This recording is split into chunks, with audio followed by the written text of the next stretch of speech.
Complete game coverage of the Cougars is right here on the KSL Sports Zone.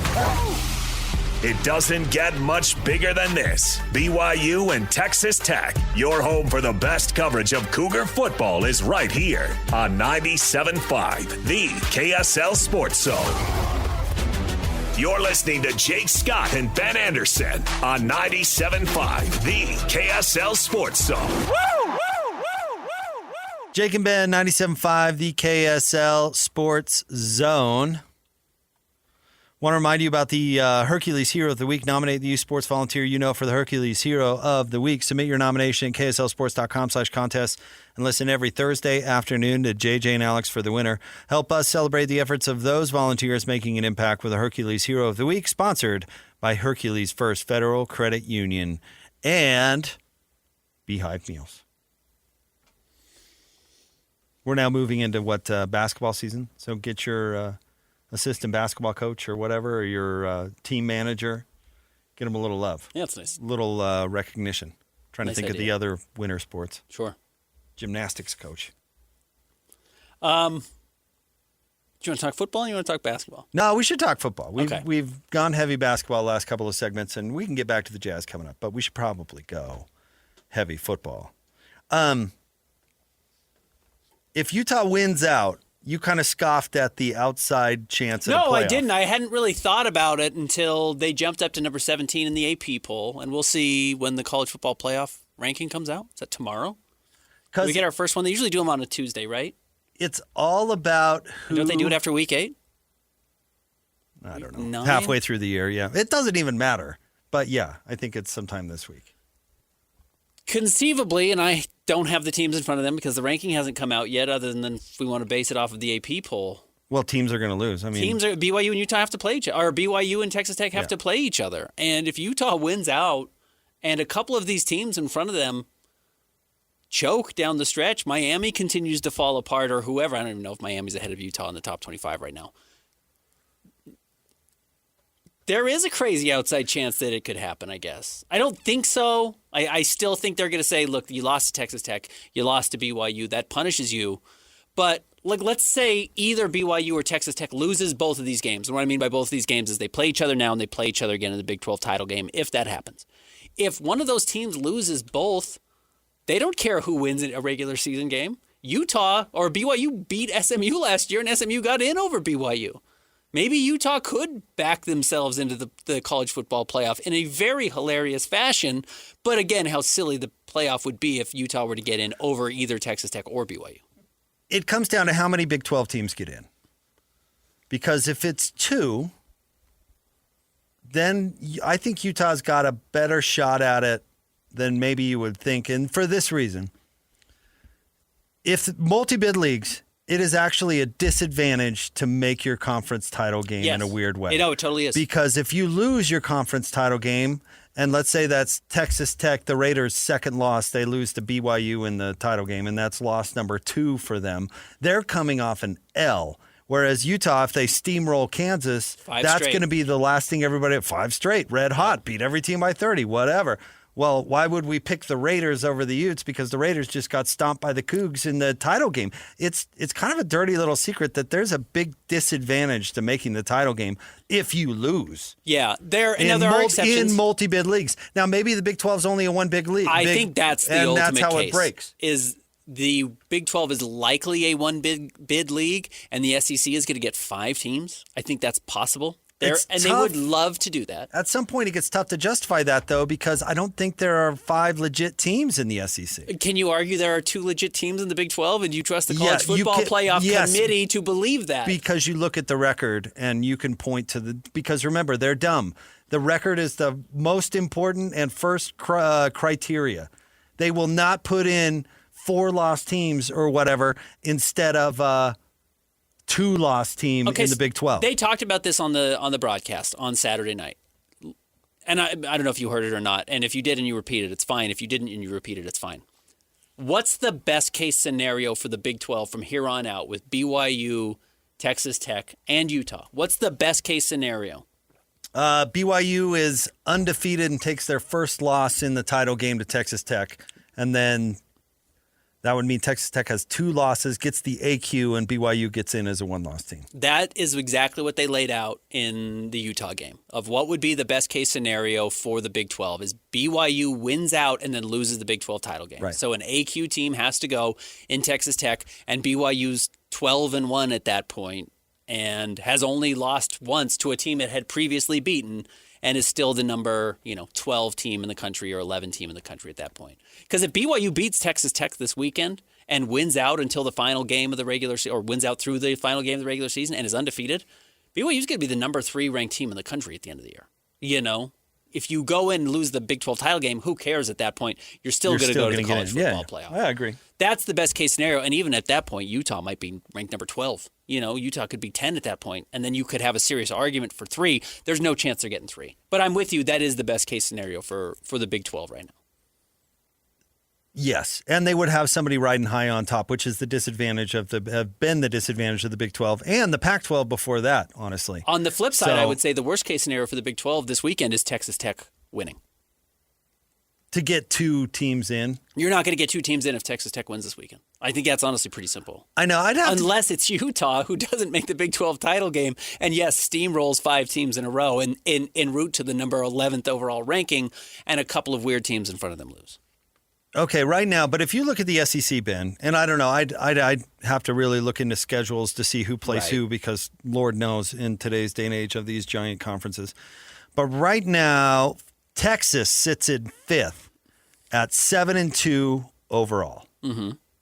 After that, you move to Oklahoma in 6th and Vanderbilt in 7th. All of those teams at 7-2.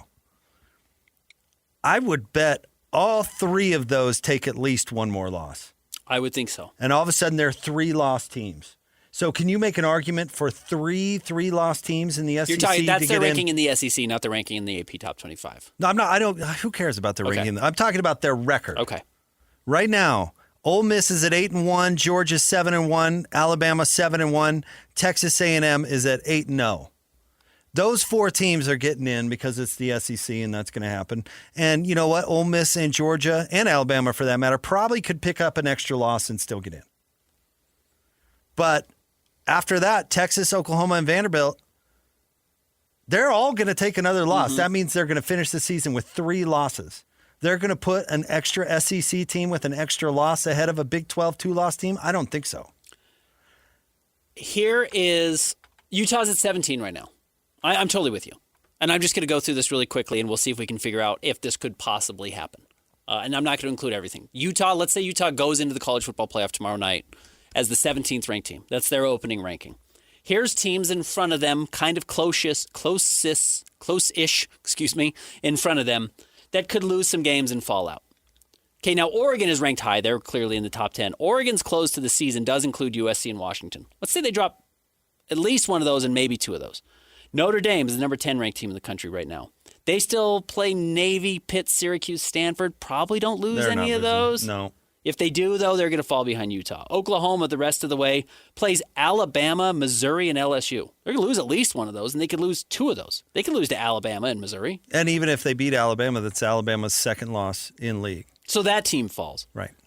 You've got Virginia, who is leading the ACC currently, plays Wake at Duke, and then a huge game to end the season against your beloved Hokies. See, that's the thing. The ACC isn't getting 2 teams in. It's probably not. Georgia Tech lost. Texas, ahead of Utah right now, plays Georgia this weekend, home against Arkansas, and then home against number 3 ranked Texas A&M. They're going to lose at least 1 and probably 2 of those games. So and I can keep going down Louisville, the list here. If UVA goes undefeated and Louisville does too, then ACC may get 2 teams. And just to amend my previous take. But to, expedite this conversation, again, to the point, Vandy has to play Tennessee, a top 25 team. They still got to play Auburn. I don't believe in Auburn necessarily, but that is the SEC that can beat you up. And how much do you actually believe in Vandy? And then Georgia Tech's in this conversation as well. They play Georgia to close the year in their rivalry game.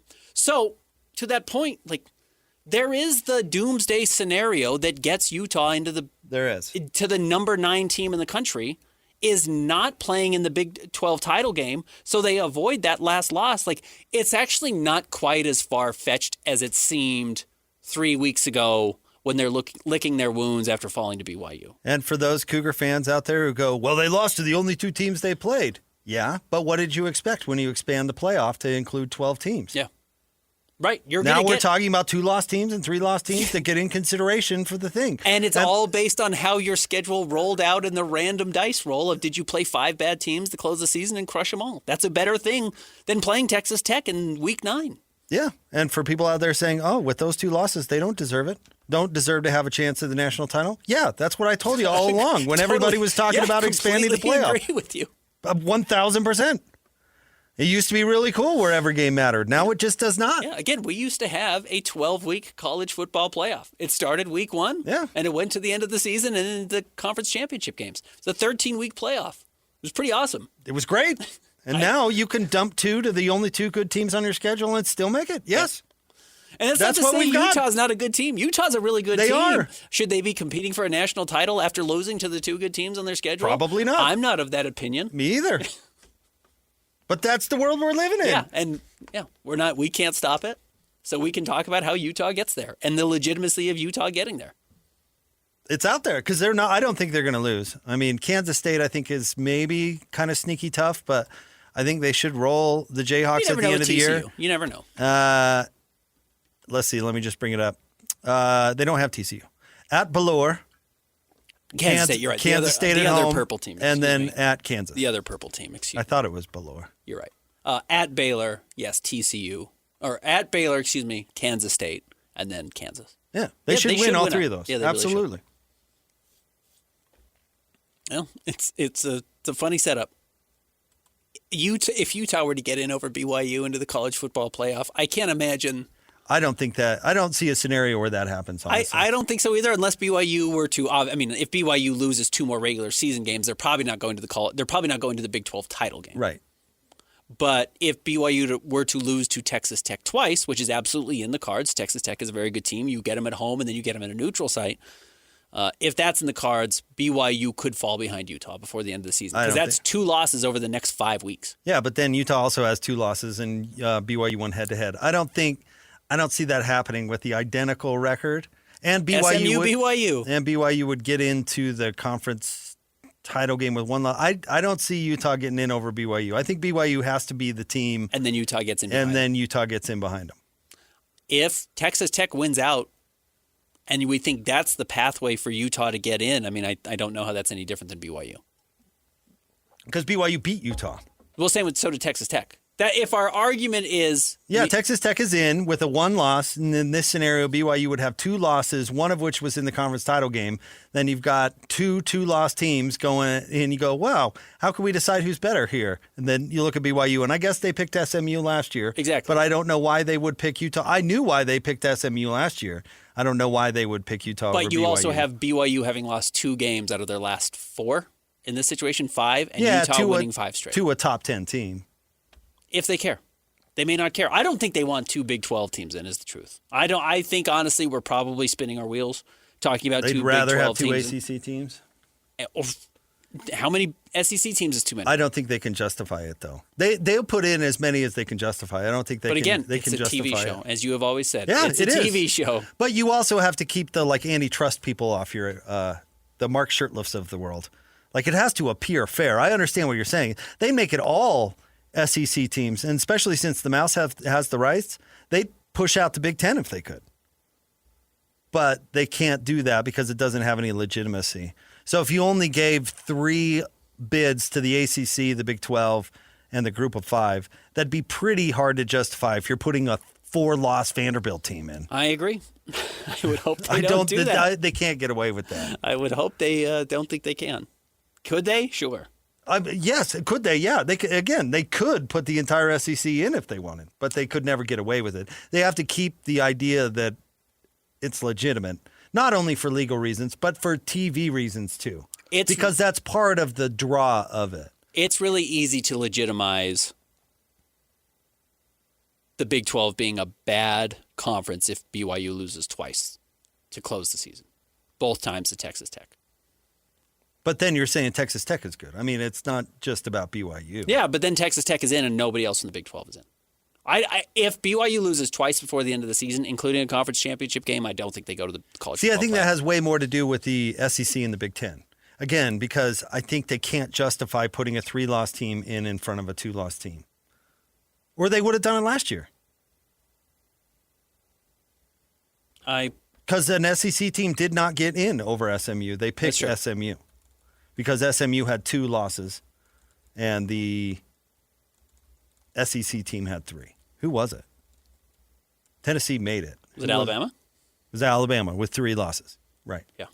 All right. And that's Alabama. They would have loved to put Alabama in. So I don't know. It's interesting. It'll depend on what happens to close the season. And it probably depends on what the games look like. If BYU gets shellacked, it could be totally different. And same on the flip side if Texas Tech gets shellacked. All right. Stay tuned. More Jake and Ben coming up next. 97.5, the KSL Sports Zone. Let's go! Complete game coverage of the Cougars is right here on the KSL Sports Zone. It doesn't get much bigger than this. BYU and Texas Tech, your home for the best coverage of Cougar football, is right here on 97.5, the KSL Sports Zone. You're listening to Jake Scott and Ben Anderson on 97.5, the KSL Sports Zone. Jake and Ben, 97.5, the KSL Sports Zone. Jake Scott, Ben Anderson. Ben, we've the college carousel, coaching carousel this year is wild. And we can get into all the jobs that are open. But the latest one to open up, the Auburn Tigers. Hugh Freeze. Hugh Freeze? Hugh Freeze. I'm saying his name wrong the whole time. Has been canned from Auburn. What got old Hugh canceled at Ole Miss? Wasn't it controversial? Didn't he? Yeah, I'd have to go look at it. It had something to do with like strippers or something. I can't remember. Seriously, it's something nefarious like that. Not that it matters. Do you know who broke the news of his firing? I found this hilarious. We don't need to dwell on it. Some bozo on the Snap Talk name a great underscore tweeter broke the news, Ben. Good job. Do you know how they did it? I love this. This guy, this great underscore tweeter should be a journalist. He figured out that Hugh Freeze had canceled his standing tea time on Sunday at the Auburn University Club. So he got online. He found out that Hugh canceled his tea time at 1:30 and figured that probably is the end of Hugh. Hugh Freeze, it was, recruiting violations. Yeah, wasn't he getting some extra incentives for his players? He was. Yeah. The worst kinds. Or the best. This is entirely, I mean, look, coaches have always gotten fired. It feels like NIL is having a greater impact on this than ever before, too, right? Because you have donors spending tens of millions of dollars, quite literally, combined, maybe not individually, in some cases, to buy a team. And if you don't win with that type of money, the donor now says, well, I get to dictate who plays. Why couldn't I dictate who coaches? And they've always done that somewhat, but now they have more power than ever. I could buy into that, I guess. Sure. I think it's fan expectation / lack of intelligence. And I'm not saying Hugh Freeze didn't deserve to be fired. He is not he did not do a good job. Well, let me put it differently. Let me pick a different job that opened up this weekend. Maryland fired Mike Loxley. Now, listen, when New Mexico fired Mike Loxley, they really had a good reason because he caved in the face of one of his assistant coaches randomly. But Maryland, have you seen what Mike Loxley's done in Maryland? He's had 3 seasons in a row where they were above 500 and making a bowl game, playing in the Big Ten. Yeah. They beat Stinkin' Riley last year. Remember that? On what planet does Maryland think they're good enough to fire a coach like that? Like that? Bronco at UVA. Yeah. What planet do you think you're living on that? But the truth is that expectations adjust as programs get better, and it adjusts to an unfair level based on minimal success. The smartest thing Chris Hill ever did was not fire Kyle Whittingham when he had a couple of 4 and 8 seasons when first getting into the Pac-12, because expectations were not correct. The program needed a couple of years to find its footing in the new league. Whereas maybe some fans out there were expecting them to step right in and dominate. The best thing Chris Hill did was be patient and let the coach that you put the faith in do his job and build it up, right? The expectations in Chris Hill's mind were not out of whack eventually. They may have been there for a few minutes. But like UVA, this is my point. UVA stinks most of the time for a reason. Yeah. For a reason. Because nobody cares about football at UVA. They don't get a ton of resources pumped into the program, and it's hard to get players in academically. All that is all true. So if you find a coach that can make that work to have a modicum amount of success, and then all of a sudden you come back and go, hey, Bronco, why aren't you winning the league every year? That's crazy. Agreed. That's crazy. That's the problem. Now, maybe NIL has ramped up expectations or whatever. I would buy into that argument, but it doesn't make those expectations any more ridiculous. Auburn is the number 2 in their state. Yes, but where should they be in the SEC? Probably 6th. Okay, where are they right now? They're 14th. Like that is legitimately bad. They are bad. They just lost to another previously winless team in the SEC in Kentucky, and they scored 3 points against Kentucky. I'm not saying that Hugh Freeze is great or even great for Auburn. Who was that Boise State guy they hired before that who was just dreadful? I'm not defending these terrible coaches. I'm saying that Auburn fans would probably tell you, we're going to win it every year, and anything less is unacceptable. And it's like, we've been there. Know who you Gus are. won Absolutely us a championship. Not. Cam won us a championship. That's what we should expect. I feel bad for Morgan Scalley that he's eventually going to take over for Kyle Whittingham and have unrealistic expectations at Utah. No offense. Witt has won more than he should have at Utah. Is Stinkin' Riley the only guy on the planet who can consistently underachieve at his job and seemingly get extended every year? Well, he doesn't get extended every year. He got that one huge extension, and that's the reason they can't fire him, because they're not going to pay him $90 million to go away. Doesn't seem to be stopping anybody else. It's stopping USC. Apparently. But it is amazing that is a school. Because why I ask that is, where should Auburn be? Like you said, probably 6th in the SEC. That's probably right around where they are. They're middle class. They are. Where should USC be? A, in the Pac-12, it should have been number 1 or 2 every year. Where should they be in the Big Ten? Maybe not 1 or 2, but they should be top 4 or 5 all the time. Absolutely not. If they had anybody with half a brain, they should be 1 or 2. There's no excuse to be crappy at then USC. Fine, say There's 1 or 2. none. Great. Even better. Yes, there are a couple of teams that you should be able to place where they are and have those high expectations. Auburn is probably not one of them. It's not.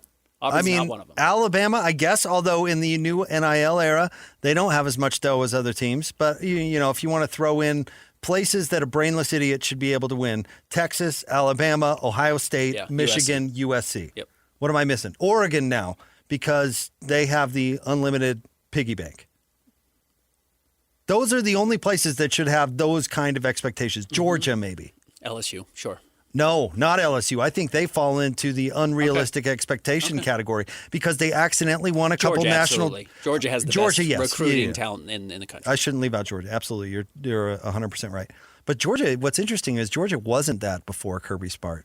So I wonder if actually Georgia isn't one of these, but Kirby Smart's won more games at Georgia than he should have. Did you say Florida? Florida could be. I don't put Florida in this conversation because they accidentally won a couple national championships 20 years ago. Doesn't mean that they're that anymore. Clemson isn't that anymore. No, Clemson shouldn't be in that conversation. Dabo won more than he should have there for a long time, and that doesn't. Clemson was middle of the ACC for its entire existence until that. No, Texas has huge built-in advantages. Yeah. Alabama has huge built-in advantages. Ohio State has huge built-in advantages.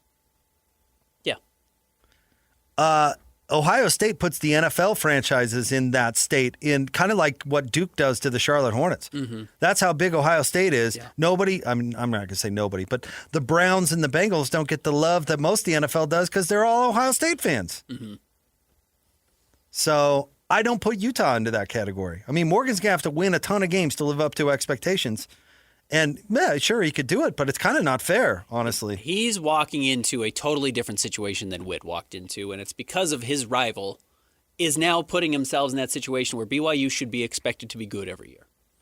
Yeah, how good, though? This is the convo we're talking about. How good, though? The top half of the league? Sure. Win it every year? I don't think so. No, I don't think anyone's going to win the Big 12 every year. Even if you have a huge financial advantage at Texas Tech or at BYU, I don't know if you have all the built-in advantages of a Texas or a Oklahoma when the Big 12 used to look. I don't think so. Used to look that way. Yeah, I don't think so. Yeah. So, I mean, it's what kind of convo we have in here. And yeah, NIL, to bring it full circle to your point, yeah, I'm sure it's had its effect because now all of a sudden boosters are donating millions and their patience is thin. But it doesn't make their expectations any more realistic or any more fair. Agreed. There's less logic, not more. Yeah. I mean, Thomas Jefferson's great-great-great-grandnephew is probably pouring $10 million into UVA and has unrealistic expectations. It is funny because, for a long time, and there's obviously exceptions to this rule, I'm sure, but if you were to go back, and who is it? Is it USA Today who releases the coaches' salary list? You know what's funny? They did until they fired the guy that compiled all that info, so we'll see if they do that anymore. So you could always go down that line, though, and I think it probably made sense. With the best coaches, we're getting paid the most. Pretty clear. If you were to look at the highest paid players in college football, I guarantee you there's wacko names at there. You're like, saying that guy is making that much money? Because, it's no longer – you can justify it if you're paying Nick Saban or Dabo at his prime or Urban in his prime, whatever, how much you have to pay those guys to be superstars. There are random donors now that are paying a quarterback $3.5 million who stinks and isn't living up to it, and now that donor really is feeling burned. But you can pay a guy the wrong price to go play at Vanderbilt's a bad example because they're good this year, but Auburn is a great example right now. You can pay the wrong quarterback as much money as you want to go play at Auburn. You couldn't pay the wrong coach so much money. It didn't make sense to pay but the system was almost self-correcting because there was a finite number of coaches. Because there's only as many coaches as there are teams. There are so many players now. You can throw your money away however you want to. It honestly, in years past, it was probably harder to throw your money away as a college booster than it is today. There are just so many more names to throw bad money at and make huge mistakes on. Yeah, but they pay Jimbo a lot of money. Sure, it has happened. Yeah, you're right. There is always the name out there. There's a bunch of bozos that are at the top of that pay scale that don't deserve it. But at least you're only paying one guy too much. Not 12 people or 15 people on the roster. Yeah, that's why these GMs that they're all hiring matter because you got to pick the right player to. Yeah. And that's why I get back to find him as a freshman when nobody wants him, develop him into something and overpay him to stay. And keep paying him. Yeah, is I think the best model because I think that that's what's going to happen across college football, that teams are going to pay to keep the guys they like and then cut the guys they don't. Mm-hmm. And so a lot of the people in the transfer portal are going to be like, oh, look at this Keaton Slovis. He was good at USC once. Let's give him $1 million.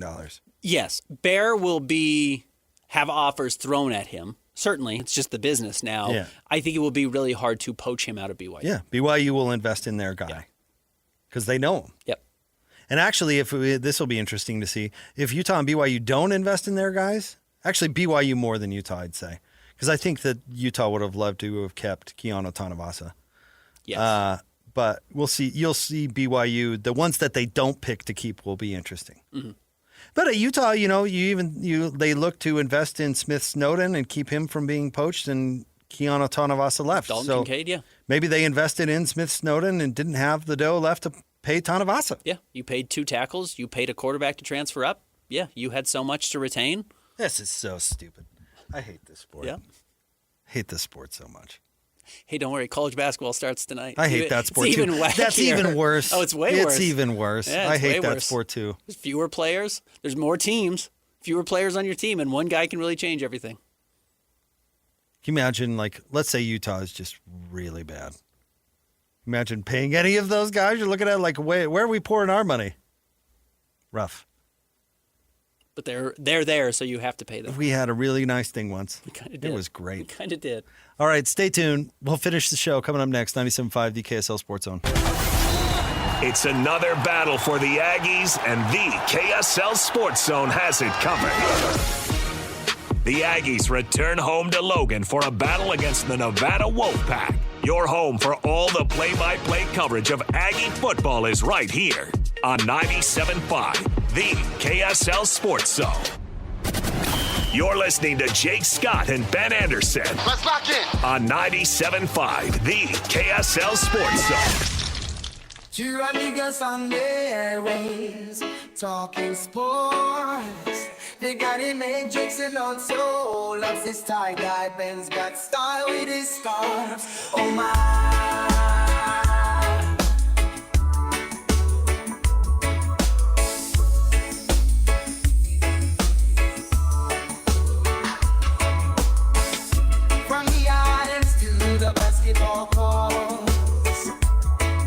Jake and Ben, this segment is brought to you by Peach Doors and Windows. Amazing home transformations begin with Peach, where 5-star reviews are the norm. Call them today for your free in-home estimate, 801-566-1255, Peach Doors and Windows. That was interesting going down memory lane with Sebastian Telfair there, who you told me was photographed with Diddy behind bars yesterday. They're hanging out. Yeah, they're in the yard having a chat.